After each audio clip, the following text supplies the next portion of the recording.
আসসালামু আলাইকুম রাহমাতুল্লাহি ওবারাকাতু। সুপ্রিয় দেশবাসী, সকলে আমার পক্ষ থেকে সালাম ও অভিনন্দন নেবেন।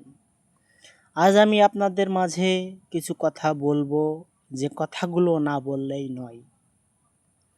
দীর্ঘদিন আওয়ামী লীগ দল ক্ষমতায় ছিল 17টা বছর। এর ভিতরে বিএনপি, জামাত, নাঙ্গল, অন্যান্য দল অনেক অত্যাচার, জেল, বিভিন্নভাবে হয়রানির সম্মুখীন হয়েছিল। এখন বিএনপি যে কোনোভাবে ক্ষমতায় এসেছে, এটা বিএনপির জন্য একটি সৌভাগ্য বলতে পারেন। এখন দেশের অবস্থা কি, দেশ কোন পর্যায়ে গেছে, অ্যাকচুয়ালি বলতে গেলে দেশের মানুষ এই বিএনপিকে ক্ষমতায় আনতে তারা অসংখ্য প্রাণ দিতে হয়েছে বিভিন্ন দলের।